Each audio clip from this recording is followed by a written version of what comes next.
ಅರಮನೆಯಲ್ಲಿ ಜಿಂಕೆಯ ಮರಿಯಂತೆ ಓಡಾಡ್ತಾ ಇದ್ದ. ಹದಿಹರೆಯದ ಮಧ್ಯದಲ್ಲಿದ್ದಾಳೆ. ಒಂದು ಗೊತ್ತಿದ್ರೆ 11 ಗೊತ್ತಿಲ್ಲ ಅವಳಿಗೆ. ನೆಲದಲ್ಲಿಟ್ಟರೆ ಇರುವೆ, ಚಪ್ಪರದಲ್ಲಿಟ್ಟರೆ ಕಾಗೆ. ಮುಟ್ಟಬಹುದು ಅಂತ ನಾವು ಹೀಗೆ ಇಟ್ಕೊಂಡಿದ್ದೇವೆ. ಮೊದಲೊಬ್ಬ ಹೇಳಿದಿರಂತೆ, 16 ಗುಣಗಳೂ ತಿಳಿಯಬೇಕಾದ ಹೆಣ್ಣು 14 ಗೊತ್ತುಂಟು, 2 ವಿಷಯ ಮಾತ್ರ ಇವಳಿಗೆ ಗೊತ್ತಿಲ್ಲ. ಯಾವುದು ಅಂತ ಕೇಳುವಾಗ ಹೇಳಿದ್ರಂತೆ, ಒಂದು ಬೇರೆಯವರು ಹೇಳಿದ್ದನ್ನು ಅವಳು ಕೇಳುವುದಿಲ್ಲ, ಮತ್ತೊಂದು ಸ್ವಂತ ಬುದ್ಧಿ ಅವಳಿಗಿಲ್ಲ, ಬಾಕಿದ್ದದ್ದೆಲ್ಲ ಉಂಟು ಅಂತ. ಇದು ಪ್ರಯೋಜನ ಇಲ್ಲ. ಸ್ವಂತ ಬುದ್ಧಿ ಇಲ್ಲ, ಬೇರೆಯವರು ಹೇಳಿದ್ದನ್ನು ಕೇಳುವುದಿಲ್ಲ. ಇವಳಿಗೆ ಎಲ್ಲ ಗೊತ್ತುಂಟು ಅಂತ ನಾ ಹೇಳೋದಿಲ್ಲ. ಹಾಗೆ ಅಂತ ನೀವು ಹೇಳಿದ್ರೆ ಅವಳಿಗೆ ಗೊತ್ತಾಗ್ತದೆ. ಮತ್ತೆ ಹೆಣ್ಮಕ್ಕಳೆಲ್ಲ ಮತ್ತೆ ಕಲಿಯುವುದು. ನಾ ಹೇಳಿದ್ದು ಗೊತ್ತಾಗ್ತದಲ್ಲ. ಯಾವ ಹೊತ್ತಿಗೆ ನಿಮಗೆ ಏನು ಬೇಕು, ಹೇಗೆ ಬೇಕು ಅಂತ ಅವಳಿಗೆ ಖಂಡಿತ ಗೊತ್ತಿಲ್ಲ.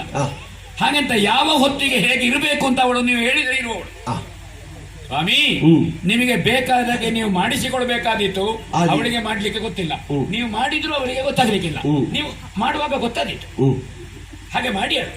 ಸೇವೆ ಮತ್ತೆಂಥದ್ದು? ಗುರು ಸೇವೆ. ಆ ಕಾರಣದಿಂದ ತಾವು ಅವಳನ್ನು ಉದ್ಧರಿಸಬೇಕು. ಕೈ ಎತ್ತಿ ಸ್ವಾಮಿ, ಅವಳ ಪಾಲಿನ ದೇವರು ನೀವು ಅಂತ ನಿಮಗೆ ಕೊಟ್ಟಿದ್ದೇನೆ. ಇನ್ನೆಲ್ಲ ನನಗೆ ಅಲ್ವಾ? ನೀನು ಕೈ ಎತ್ತಿ ಕೊಟ್ಟ ಮೇಲೆ ಮತ್ತೆ ಎಂಥದ್ದುಂಟು? ಇನ್ನು ಆಸೆ ಬಿಡಬಹುದು ಅಲ್ಲ? ಹೇಳಿದ್ದು ನಾನು, ಇವಳ ಜೀವನದಲ್ಲಿ ಏನೆಲ್ಲ ಆಗಬೇಕು ಎನ್ನುವ ಕಲ್ಪನೆಗಳ ಆಸೆ ಉಂಟೋ ಅದನ್ನು ಬಿಡಬಹುದು ಅಂತ ನನಗೆ ನನ್ನ ಪಾಲಿಗೆ ಬಂತ. ನನ್ನ ಬದುಕಿನಲ್ಲಿ ಬೇರೆ ಯಾವ ಆಶೆಯೂ ನನಗಿಲ್ಲ. ನನಗೆ ಒಂದು ಅವಳನ್ನು ಹೊರಗೆ ಹಾಕಬೇಕು ಅಂತಾಗಿದೆ. ಹೊರಗೆ ಬಿದ್ದಾಯ್ತು ಅವಳು, ನೀವು ಅದನ್ನು ಒಳಗೆ ಮಾಡಬೇಕು ಅಂತ ಆಯ್ತು ಅಂತ. ಹಾಕಬೇಕಿದ್ರೆ ನೀವು ಒಳಗೆ ಮಾಡಬೇಕು. ಇನ್ನು ಬಾರದೇ ಇದ್ರೂ ತೊಂದರೆ ಇಲ್ಲ. ನಾ ತಲೆ ಹಾಕೋದಿಲ್ಲ ಈ ಬದಿಗೆ. ನಾನಿನ್ನು ಹೋಗುವಾಗ ಹೇಳ್ತೇನೆ ಅಂತ ಏನೂ ಇಲ್ಲ. ಇಲ್ಲ, ನೀವು ಹೇಳಬೇಕು ಅಂತ ಇಲ್ಲ. ಆದ್ರೆ ನಾನು ಹೋದ್ರೆ ಗೊತ್ತಾದೀತು ಮಾತ್ರ.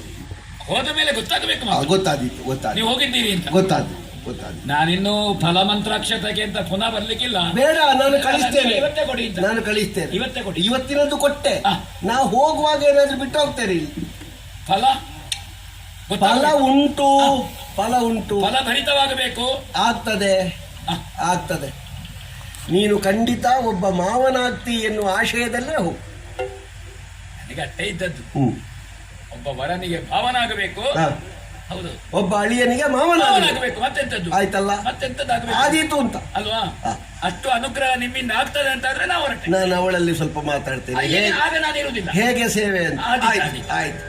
ತರುಣಿ ಸ್ವಾಮಿ, ತರುಣಿ ತ್ರೈಲೋಕ್ಯದ ದಿಗ್ವಿಜಯ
ಮದುವೆಯ ಪೂರ್ವದಲ್ಲೇ ಹೆಣ್ಣಾದವಳು ತನ್ನ ಬದುಕಿನ ಭವಿಷ್ಯ ಹೀಗೆಯೇ ಇರಬೇಕು ಅಂತ ಕಲ್ಪಿಸಿದ್ರೆ ಅಪರಾಧವಲ್ಲ. ನಾನು ಹೇಳಬಲ್ಲೆ, ನಾನು ನೋಡಲೂ ಬಲ್ಲೆ. ನಿನ್ನ ಅಂತರಂಗದಲ್ಲಿ ಯಾವನಿದ್ದಾನೆ ಎನ್ನುವಂತಹ ಯಥಾರ್ಥದ ಸತ್ಯ ನನಗೆ ಗೊತ್ತಿದೆ. ತ್ರೈಲೋಕದ ರಸನಾದಂತಹ ವೀರ ವಿಜಯನೇ ನಿನ್ನ ರಸನಾಗಬೇಕು ಎನ್ನುವುದು ನಿನ್ನ ಹೆಬ್ಬಯಕೆ. ಓಹೋ, ಇದನ್ನು ಅರ್ಥ ಮಾಡಿಕೊಂಡಿರೇ ತಾವು. ರೈವತಕ ಪರ್ವತದಲ್ಲಿ ಕಣ್ಣುಗಳು ಒಂದಾಗಿ ದೇಹಗಳು ಯಾವುದೋ ಒಂದು ಆಕರ್ಷಣೆಗೆ ಒಳಗಾಗಿ ಅಂತರಂಗದಲ್ಲಿ ಪ್ರೇಮಾಂಕುರವಾಗಿ ಯಾವಾಗ ಅದು ಫಲಭರಿತವಾದೀತು ಎನ್ನುವ ಕಾಮದ ಕಣ್ಣುಗಳಿಂದ ನೀ ಕಾತರಿಸುತ್ತಿರುವುದನ್ನು ನಾನು ಮನಗಂಡಿದ್ದೇನೆ. ಅವ ಎಲ್ಲಿಯೋ ಇದ್ದಾನೆ, ಏನೋ ಆಗಿದ್ದಾನೆ, ಎಷ್ಟು ಸಮಯ ಬೇಕೋ ಅವನನ್ನು ಕೂಡುವುದಕ್ಕೆ ಎನ್ನುವ ಶಂಕೆಯನ್ನು ಬಿಡು. ಯಾಕೆ? ನಾನೇ ಅವನು. ಓಹೋ, ಈ ಗಡ್ಡದ ಮುಖದಲ್ಲಿ ನಿನಗೆ ಅವನ ನಿಜವಾದ ಮುಖ ಅಡ್ಡಾದೀತು. ಹೌದು. ಇಷ್ಟೆಲ್ಲ ವೇಷ ಕಟ್ಟಿಕೊಂಡು ಬಂದದ್ದು ಯಥಾರ್ಥಕ್ಕಾದರೂ ನಿನ್ನನ್ನು ಒಲಿಸಿಕೊಳ್ಳುವುದಕ್ಕೆ ಮಾತ್ರ. ಹೌದೇ? ನಿನ್ನ ಅಣ್ಣನಾದಂತಹ ಬಲಭದ್ರ ಈಗಾಗಲೇ ಕುರುಕುಲ ಮಲ್ಲನಾದಂತಹ ಕೌರವನಿಗೆ ಕೊಡಬೇಕು ನಿನ್ನನ್ನು ಎನ್ನುವ ಹುನ್ನಾರದಲ್ಲಿದ್ದಾನೆ. ನಿನ್ನ ಸಣ್ಣಣ್ಣನಾದಂತಹ ಶ್ರೀಕೃಷ್ಣ ನನ್ನನ್ನು ಇಲ್ಲಿ ಹೀಗೆ ನಿಯೋಜಿಸಿದ್ದು ಯಾಕೆ ಬಲ್ಲಯ್ಯ? ಯಾಕೆ? ಅವನ ಪ್ರೇಮದ ತಂಗಿಯಾದ ನಿನ್ನ ಅಂತರಂಗದ ಬಯಕೆ ಕಲ್ಯಾಣ ಪೂರ್ವಕವಾಗಿ ಕೈಗೂಡುವುದಕ್ಕೆ ಮಾತ್ರ. ನೋಡು, ಏನು ಈ ಕಾಲದಲ್ಲಿ ಯಾದವರಲ್ಲಿ ಒಂದು ಸಂಸ್ಕಾರ ಉಂಟು. ಏನು? ಹೆಣ್ಣನ್ನು ಮಾರುವುದು. ವಿತ್ತವನ್ನು ತೆಕ್ಕೊಳ್ಳದೆ ಈ ಮನೆತನದಿಂದ ಹೆಣ್ಣನ್ನು ಮತ್ತೊಬ್ಬರಿಗೆ ಕೊಡ್ಲಿಕ್ಕಿಲ್ಲ. ಅದು ಯಾದವ ಜನಾಂಗದಲ್ಲಿ ಈಗಾಗಲೇ ಬೆಳೆದು ಬಂದಿರುವಂತಹ ಒಂದು ಪದ್ಧತಿ. ಕನ್ಯಾಶುಲ್ಕವಾಗಿ ಏನಾದರೂ ಗಂಡಿನ ಕಡೆಯಿಂದ ಹೆಣ್ಣಿನ ಕಡೆಯವರು ತೆಕ್ಕೊಂಡೇ ಹೆಣ್ಣು ಕೊಡುವ ಕ್ರಮ ಈಗ. ಆ ಕನ್ಯಾಶುಲ್ಕ ಈಗ ತೆಕ್ಕೊಳ್ಳುವ ಸ್ಥಿತಿಯಲ್ಲಿ ಇಲ್ಲ ಯಾದವರು.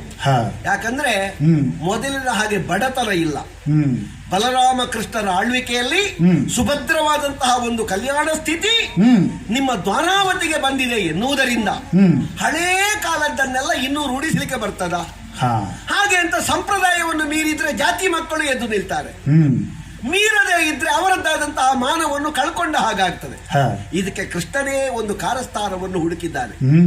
ನನಗೆ ಅವನು ಕೊಟ್ಟ ಹಾಗೂ ಆಗಬೇಕು, ಕೊಡ್ಲಿಲ್ಲ ಅಂತಲೂ ಆಗಬೇಕು. ಅದಕ್ಕೆ ಏನು ಉಪಾಯ ಗೊತ್ತುಂಟಾ? ಏನು? ಸರಿಯಾದ ಸಂದರ್ಭ ನೋಡಿ ನಿನ್ನನ್ನು ಇಲ್ಲಿಂದ ನಾನು ಹಾರಿಸ್ತೇನೆ. ಜಾತಿ ಕ್ಷತ್ರಿಯನಾದಂತಹ ನನಗೆ ನನ್ನ ಸೋದರಿಕೆಯ ಸಂಬಂಧದಲ್ಲೇ ಸೇರಬಹುದಾದ ಕನ್ಯೆಯಾದ ನೀರು ಸೇರಿದ್ರೆ ಕ್ಷತ್ರಿಯರಿಗೆ ಕೊಟ್ಟ ಹಾಗೂ ಆಯ್ತು, ಕನ್ಯಾಶುಲ್ಕ ತೆಕ್ಕೊಳ್ಳದೆ ಮದುವೆಯಾದ ಹಾಗೂ ಆಯ್ತು.